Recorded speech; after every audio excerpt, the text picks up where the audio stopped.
নমস্কার, আমি ডক্টর সুতীর্থ এবং আজকে কথা বলবো কোমরে ব্যথা নিয়ে। আমি আজ অবধি যত মানুষ দেখেছি তার মধ্যে প্রায় 60% আমি দেখেছি, এমনকি কম বয়সী তাদের মধ্যেও, যে কোমরে ব্যথার একটা সমস্যা রয়েছে।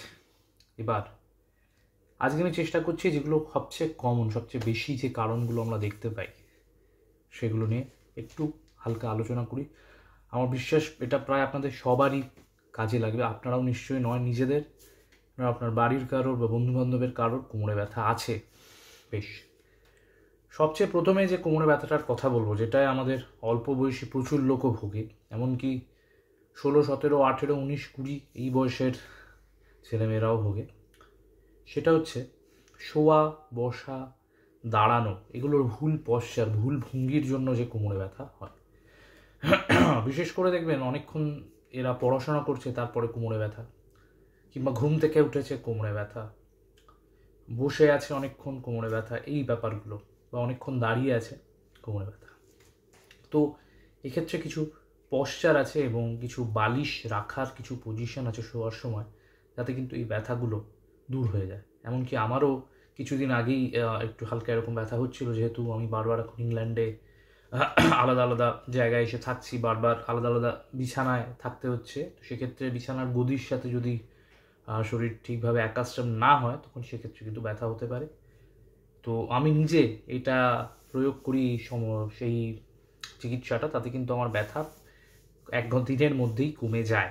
আমার বিশেষ অল্প বয়সী যাদের এই ধরনের ব্যথা হয়, তাদের বেশিরভাগেরই এইভাবেই ব্যথাটা কমে যাবে। তো সেই পদ্ধতিটা ঠিক কি?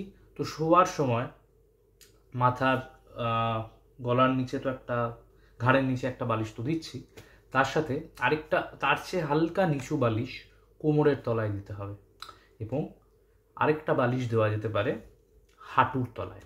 এমনকি যখন আমরা পাশ ফিরে শুচ্ছি তখনও এইভাবে শোয়া যেতে পারে, এবং পাশ ফিরে শুলে অবশ্যই চেষ্টা করুন একটা কোল বালিশ ব্যবহার করার। এতে কোমরে এই কারণে শোয়ার ভুল ভঙ্গির জন্য কিন্তু ব্যথার সম্ভাবনাটা কমবে, এবং যদিও ইতিমধ্যে ব্যথা হয়ে থাকে সেটাও ঠিক হয়ে যাওয়ার সম্ভাবনা খুব বেশি, কোনো রকম কোনো ব্যথার মলম, ব্যথার ওষুধ না খেয়ে।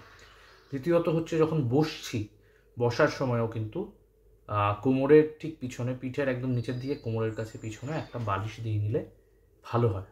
আজকাল বিভিন্ন আর্গোনমিক চেয়ার পাওয়া যায়, তাদের কিন্তু মধ্যে অটোমেটিক্যালি এরকম একটা সাপোর্ট কিন্তু দেওয়া থাকে। এবং দাঁড়ানোর সময় অবশ্যই সোজা হয়ে দাঁড়াতে হবে, কুঁজো হয়ে কাঁধ হয়ে দাঁড়ালে চলবে না, সোজা হয়ে দাঁড়াতে হবে। তো যারা অল্প বয়সী প্রথম থেকেই এই পশ্চারগুলো অ্যাডাপ্ট করে নাও, তাহলে কিন্তু তোমাদের এই ধরনের ব্যথা হওয়ার সম্ভাবনা কম হবে, এবং পরবর্তীকালে স্পাইনের যে সমস্যাগুলোর কথা আমি এরপর বলবো সেগুলোর সম্ভাবনাও কিন্তু কম হবে। দ্বিতীয় যেটা আমরা প্রচণ্ড দেখি সেটা হচ্ছে মেকানিক্যাল পেন। প্রচণ্ড খাটাখাটনির পর, প্রচুর ভারী জিনিসপত্র তোলার পর অনেকেই বলেন যে কোমরে ব্যথা হচ্ছে, হঠাৎ করেই ব্যথাটা শুরু হয়, এবং সেক্ষেত্রে আমরা প্যাসিভ লেগ রেজিং টেস্ট করে দেখি।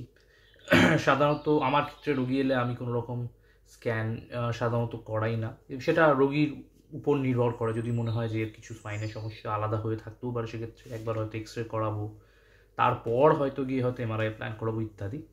তো প্রথমে যেটা আমরা ক্লিনিক্যালি দেখে বোঝার চেষ্টা করি যে এটা কি সেই মেকানিক্যাল পেন।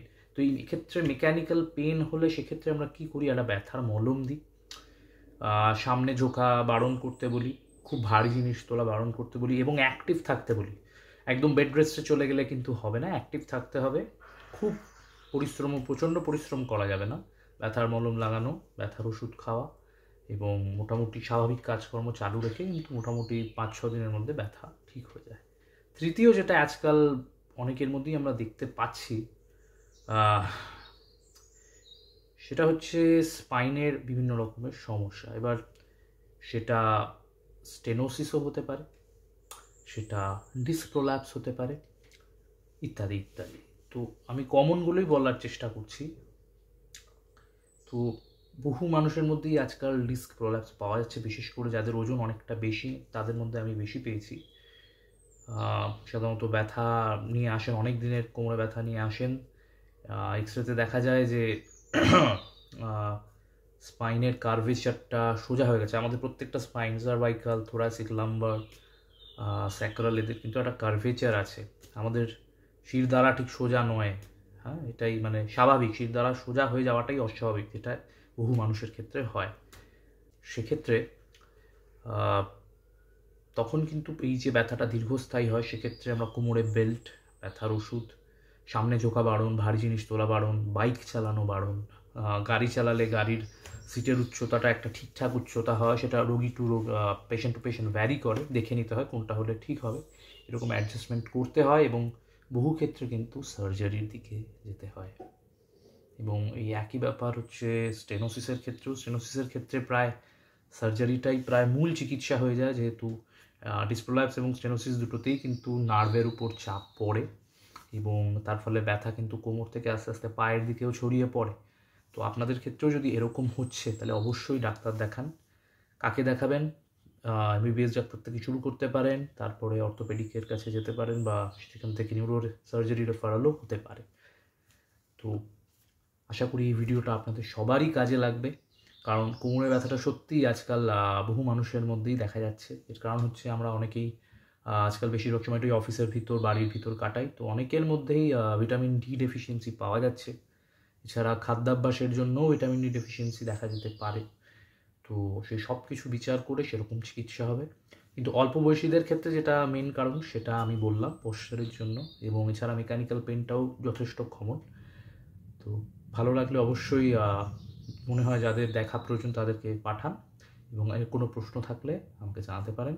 এবং এরকম আরও স্বাস্থ্য সম্পর্কিত ভিডিও পাওয়ার জন্য আমার চ্যানেল সাবস্ক্রাইব করতে পারেন, ফেসবুক ফলো করতে পারেন। ধন্যবাদ।